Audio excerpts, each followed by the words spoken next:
মুহাম্মদ সাল্লাল্লাহু আলাইহি ওয়াসাল্লামের উম্মার ছেলেরা এখন বলছে আল্লাহ বলতে কেউ নাই, মহাবিশ্ব সৃষ্টি হয়েছে বিগ ব্যাং থেকে, এরপরে আর কিছু না। মুহাম্মদ সাল্লাল্লাহু আলাইহি ওয়াসাল্লামের উম্মাহ এখন বলছে যে ইসলাম ওই যুগে চলতো, এই যুগে চলে না।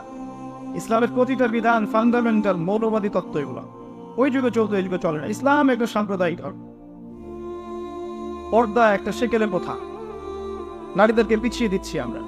মুহাম্মদ সাল্লাল্লাহু আলাইহি ওয়াসাল্লামের উম্মাহ এখন এই কথা বলছে।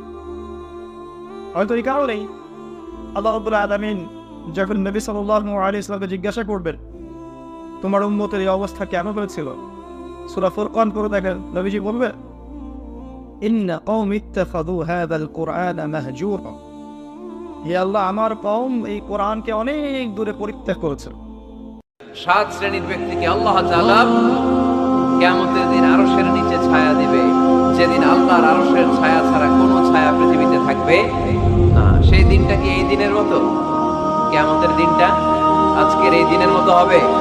50,000 বছর হবে। এটা লেন্থ, এটা ডিউরেশন, লেভেল প্লেইং ফিল্ড, তামার জমিন। একটু কল্পনা করেন ওই দিনটা কত ভয়ঙ্কর।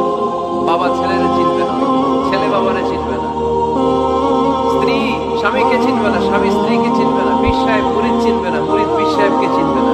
কোন নাস্তিক শিক্ষক থেকে জ্ঞান অর্জন করা যাবে কিনা, এর উত্তর হচ্ছে নাস্তিক হোক অমুসলিম হোক, তার কাছ থেকে যদি আপনি দুনিয়াবি কোনো শিক্ষা গ্রহণ করতে চান সেই ক্ষেত্রে জায়েজ আছে, তবে তার আগে ইসলাম সম্পর্কে আপনার গভীর জ্ঞান থাকতে হবে।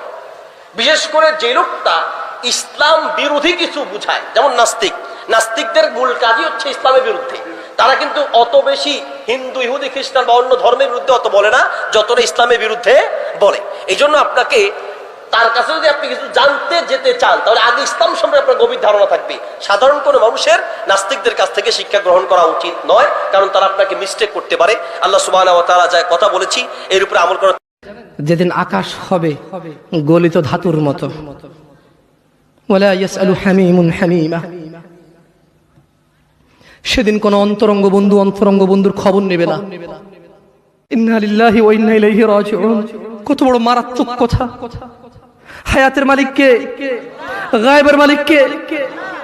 সে কিভাবে বলে সে পরে আসবে? সে মাগরিব পড়বে না, ঈশা পড়বে না, ফজর পড়বে না, সে মাগরিবে বলে কালকে ফজর থেকে পড়বো। সে রাতের গ্যারান্টি দিচ্ছে সে বাঁচবে। লিখে দে তুই রাত বাঁচবি। প্রিয় ভাইরা, ওয়াদা আমরা করে এসেছিলাম, ওয়াদার খেলাফ করলে কিন্তু আমরা মুনাফিক হয়ে যাব। কি ওয়াদা করেছিলাম? আল্লাহ পাক আদম আলাইহিস সালামকে সৃষ্টি করে তার পৃষ্ঠদেশ থেকে সমস্ত আদম সন্তানের যে আকৃতি, এই আকৃতি আল্লাহ পাক দেখিয়েছেন। কাকে দেখিয়েছেন? আদম আলাইহিস সালামকে দেখিয়েছেন। আদম আলাইহিস সালাম দেখছেন একটা আকৃতি, রূহ খুবই সুদর্শন, খুবই সুন্দর দেখতে। তো তিনি জিজ্ঞাসা করলেন, হে আল্লাহ এ কে, নাম কি? আল্লাহ রাব্বুল আলামিন বললেন, এ তোমার সন্তান, তার নাম দাউদ। কি নাম? দাউদ আলাইহিস সালাম নাম শুনেছেন? কবরে প্রশ্ন আছে না নাই? কথা বলেন। প্রথম প্রশ্ন জিজ্ঞেস করা হবে, মার রব্বুক, তোমার রব কে? বলেন আমাদের রব কে? ওমা দীনুক, তোমার ধর্ম কি?